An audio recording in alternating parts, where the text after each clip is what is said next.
ओम शांति। आज 19 नवंबर 2023।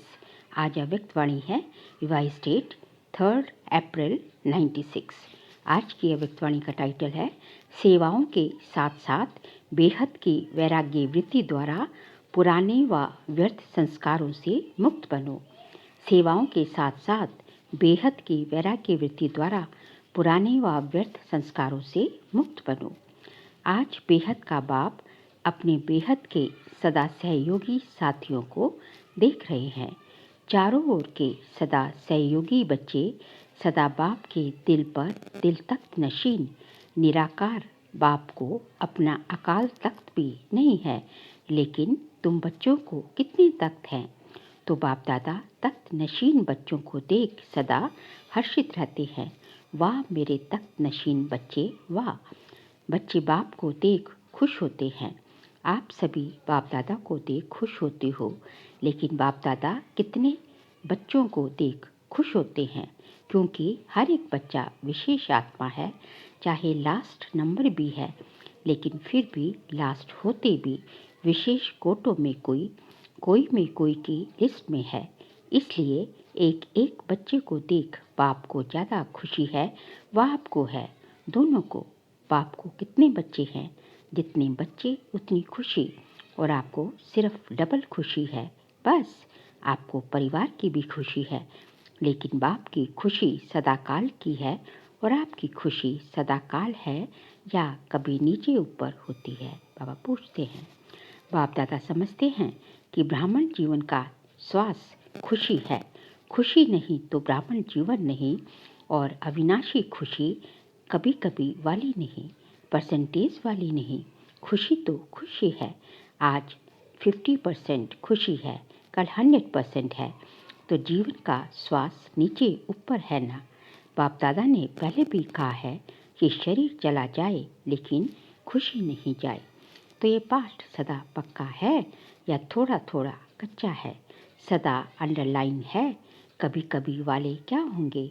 सदा खुशी में रहने वाले पास विद ऑनर, और कभी कभी खुशी में रहने वालों को धर्मराज पूरी पास करनी पड़ेगी। पास विद ऑनर वाले एक सेकंड में बाप के साथ जाएंगे, रुकेंगे नहीं। तो आप सब कौन हो? साथ चलने वाले या रुकने वाले? साथ चलने वाले ऐसा चार्ट है, क्योंकि विशेष डायमंड जुबली के वर्ष में बाप दादा की हर एक बच्चे के प्रति क्या शुभाश है वह तो जानते हो ना। बाप दादा ने सभी बच्चों का चार्ट देखा। उसमें क्या देखा कि वर्तमान समय के प्रमाण एक बात का विशेष और अटेंशन चाहिए। जैसे सेवा में बहुत उमंग उत्साह से आगे बढ़ रहे हो, और डायमंड जुबली में विशेष सेवा का उमंग उत्साह है। इसमें पास हो, हर एक यथाशक्ति सेवा कर रहे हैं और करते रहेंगे, लेकिन अब विशेष क्या चाहिए? समय समीप है, तो समय की समीपता के अनुसार अब कौन सी लहर होनी चाहिए? बेहद की, वैराग्य की।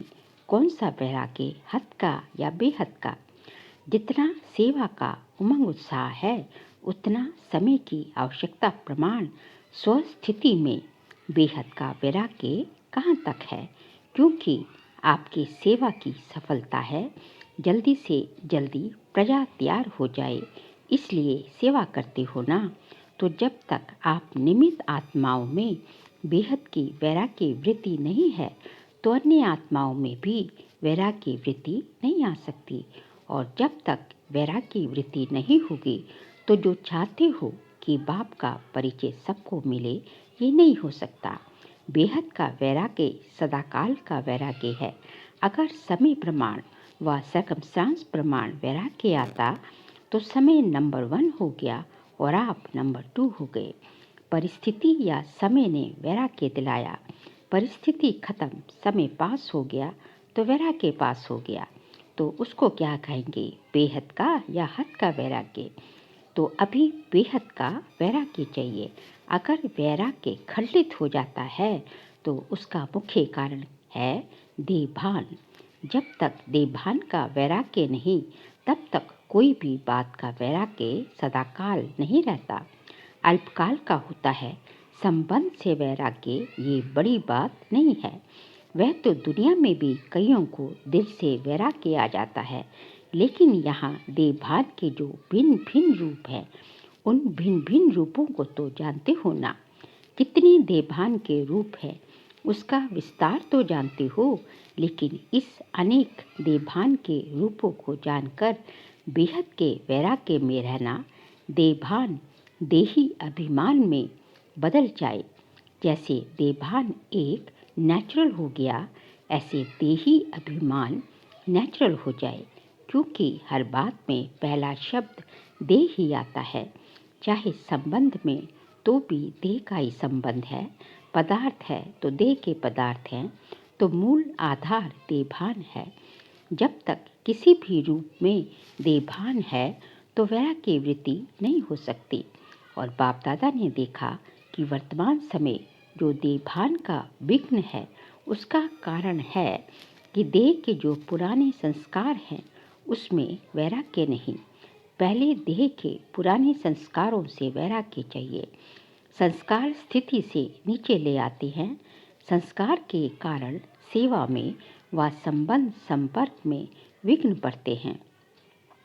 तो रिजल्ट में देखा कि देह के पुराने संस्कार से जब तक वैराग्य नहीं आया है, तब तक बेहद का वैराग्य सदा नहीं रहता। संस्कार भिन्न भिन्न रूप से अपनी तरफ आकर्षित कर लेते हैं, तो जहाँ किसी भी तरह आकर्षण है वहाँ वैराग्य नहीं हो सकता। तो चेक करो कि मैं अपने पुराने व व्यर्थ संस्कार से मुक्त हूँ। कितनी भी कोशिश करेंगे, करते भी हैं कि वैराग्य वृत्ति में रहे, लेकिन संस्कार कोई कोई के पास या मेजॉरिटी के पास किस ना किस रूप में ऐसे प्रबल हैं जो अपनी तरफ खींचते हैं। तो पहले पुराने संस्कारों से वैराग्य, संस्कार ना चाहते भी इमर्ज हो जाते हैं। क्यों चाहते नहीं हो, लेकिन सूक्ष्म में संस्कारों को भस्म नहीं किया है। कहाँ ना कहाँ अंश मात्र भी रहे हुए हैं, छिपे हुए हैं। वह समय पर ना चाहते हुए भी इमर्ज हो जाते हैं।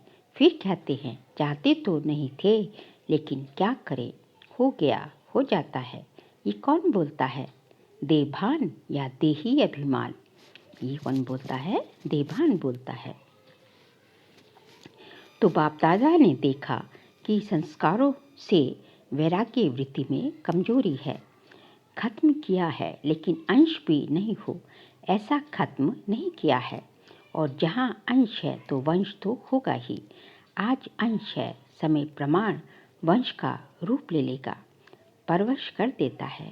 कहते में तो सभी क्या कहते हैं कि जैसे बाप नॉलेजफुल है, वैसे हम भी नॉलेजफुल हैं। लेकिन जब संस्कार का वार होता है तो नॉलेजफुल है या नॉलेजफुल है, क्या है? नॉलेजफुल के बजाय नॉलेजफुल बन जाते हो। उस समय किसी ना किसी से भी पूछो तो कहेंगे हाँ, समझते तो मैं भी हूँ, समझता तो मैं भी हूँ। होना नहीं चाहिए, करना नहीं चाहिए, लेकिन हो जाता है। तो नॉलेजफुल हुए या नॉलेजफुल हुए। नॉलेजफुल अर्थात नॉलेज को खींचने वाले।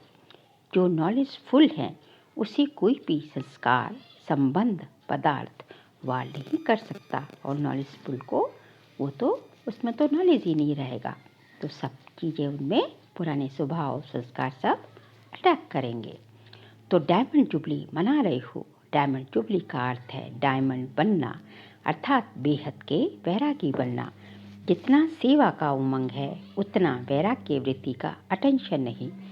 इसमें अलबेलापन है, चलता है, होता है, हो जाएगा, समय आएगा तो ठीक हो जाएगा। तो समय आपका शिक्षक है या बाबा शिक्षक है? कौन है?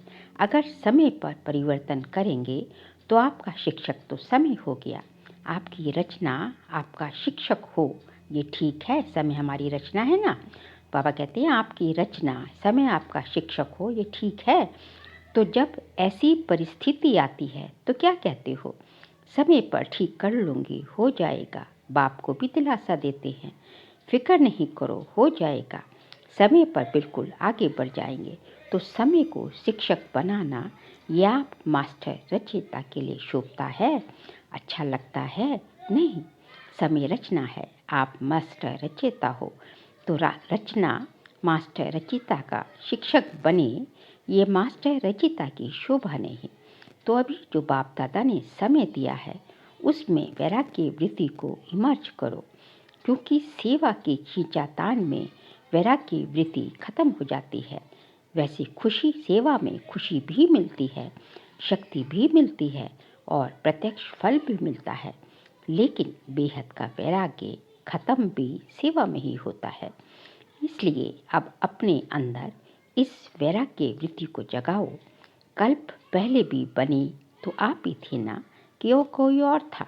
आप ही है ना, सिर्फ मर्ज है। ये जो है बेहद की वैराग्य वृत्ति मर्ज है, उसको इमर्ज करो।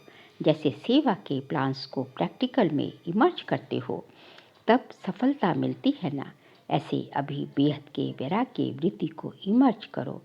चाहे कितने भी साधन प्राप्त हैं, और साधन तो आपको दिन प्रतिदिन ज़्यादा ही मिलने हैं, लेकिन बेहद की वैराग्य वृत्ति की साधना मर्ज नहीं हो, इमर्ज हो। बेहद की वैराग्य वृत्ति की साधना हमेशा इमर्ज हो, इरिस्पेक्टिव ऑफ साधन और साधना का बैलेंस, क्योंकि आगे चल कर के प्रकृति आपकी दासी होगी। सत्कार मिलेगा, प्रकृति भी सत्कार करेगी, सम्मान मिलेगा, लेकिन सब कुछ होते वैराग्य वृत्ति कम ना हो। तो बेहद के वैराग्य वृत्ति का वायुमंडल स्वयं में अनुभव करते हो कि सेवा में बिजी हो गए हो। जैसे दुनिया वालों को सेवा का प्रभाव दिखाई देता है, ऐसे बेहद के वैराग्य वृत्ति का प्रभाव दिखाई दे। आदि में आप सभी की स्थिति क्या थी? कराची में जब थे, बाहर की कोई सेवाएं नहीं थी, साधन थे, लेकिन बेहद की वैराग्य वृत्ति के वायुमंडल ने सेवा को बढ़ाया। तो जो भी डायमंड जुबली वाले हैं, उनमें आदि संस्कार हैं, अब मर्ज हो गए हैं। अब फिर से इस वृत्ति को, बेहद की वैराग्य वृत्ति को इमर्ज करो। आदि रत्नों के बेहद की वैराग्य वृत्ति ने स्थापना की। अभी नई दुनिया की स्थापना के लिए फिर से वही वृत्ति, वही वायुमंडल इमर्ज करो। तो सुना क्या जरूरत है? साधन ही नहीं है और कहो हमको तो वैराग्य है, तो कौन मानेगा? साधन हो और वैराग्य हो। पहले के साधन और अभी के साधनों में कितना अंतर है। साधना छिप गई है और साधन प्रत्यक्ष हो गए हैं। अच्छा है, साधन बड़े दिल से यूज़ करो, क्योंकि साधन आपके लिए है, लेकिन साधना को मर्ज नहीं करो। साधन यूज़ करते भी साधना मर्ज ना हो, बैलेंस पूरा होना चाहिए। जैसे दुनिया वालों को कहते हो कि कमल पुष्प समान बनो, तो साधन होते हुए कमल पुष्प समान बनो। साधन बुरे नहीं हैं, साधन तो आपके कर्म का, योग का फल है, लेकिन वृत्ति की बात है। ऐसे तो नहीं कि साधन के प्रवृत्ति में साधनों के वश फंस तो नहीं जाते। कमल पुष्प समान न्यारे और बाप के प्यारे हो, यूज करते रहो, उन्हों के प्रभाव में नहीं आओ। न्यारे होकर यूज करो, साधनों को न्यारे होकर यूज करो। साधन बेहद की वैराग्य वृत्ति को मर्ज नहीं करे। अभी विश्व अति में जा रही है, तो अभी आवश्यकता है सच्चे वैराग्य वृत्ति की, और वह वायुमंडल बनाने वाले आप हो, पहले स्वयं में फिर विश्व में। तो डायमंड जुबली वाले क्या करेंगे? लहर फैलाएंगे ना। आप लोग तो अनुभवी हो, शुरू का अनुभव है, सब कुछ था। देसी घी खाओ जितना खा सकते, फिर भी बेहद की वैराग्य वृत्ति। दुनिया वाले तो देसी घी खाते हैं, लेकिन आप तो पीते थे। घी की नदियाँ देखी। तो डायमंड जुबली वालों को विशेष काम करना है। आपस में इकट्ठे हुए हो तो रूह रिहान करना। जैसे सेवा की मीटिंग करते हो, वैसे इसकी मीटिंग करो। जो बाप दादा कहते हैं, चाहते हैं सेकंड में अशरीरी हो जाए, उसका फाउंडेशन ये बेहद की वैराग्य वृत्ति है।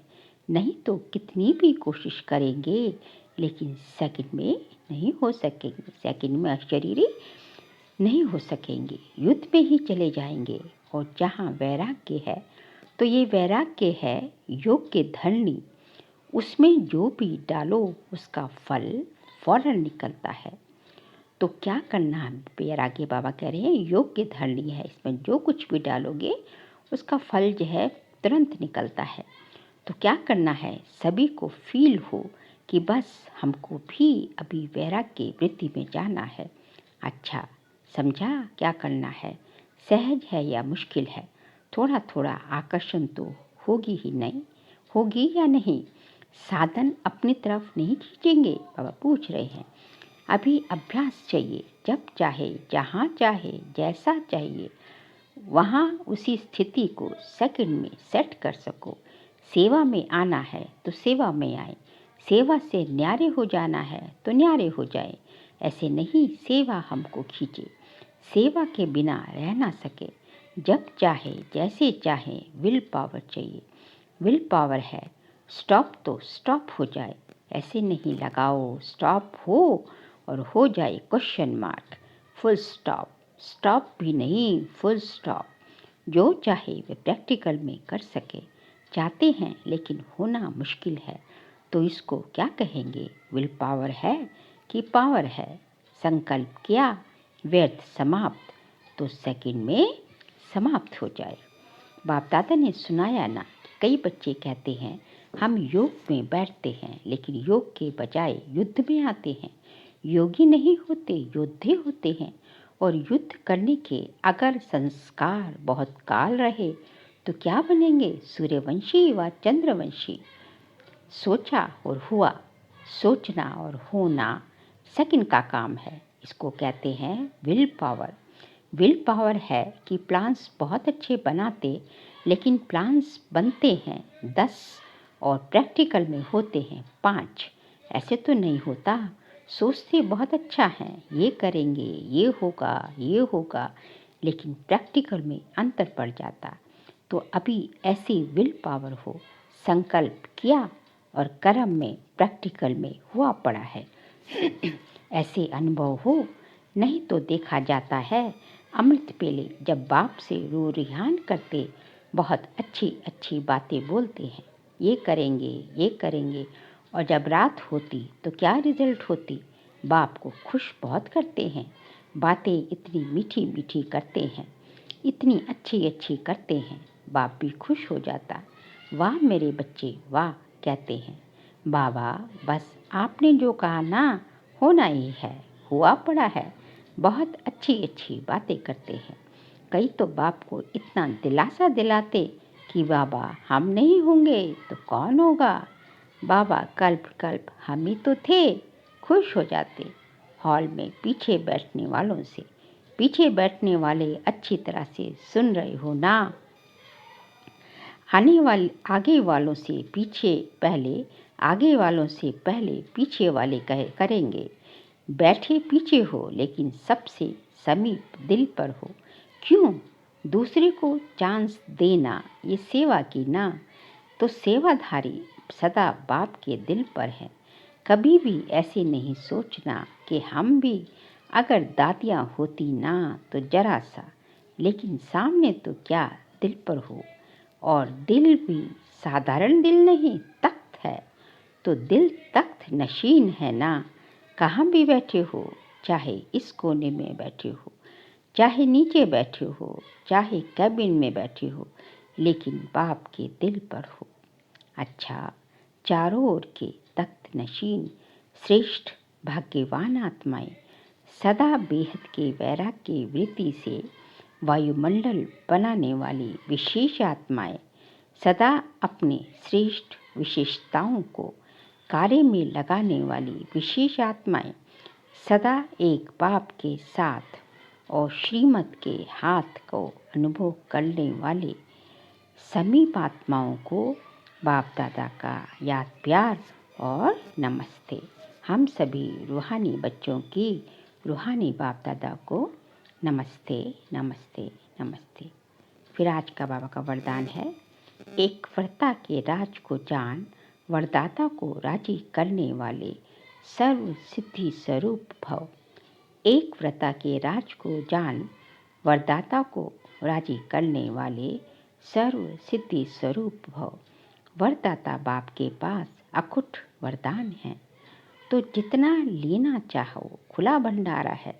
ऐसे खुले भंडार से कई बच्चे संपन्न बनते हैं और कोई यथाशक्ति संपन्न बनते हैं। सबसे ज़्यादा झोली भरकर देने में भोलानाथ वरदाता रूपी है।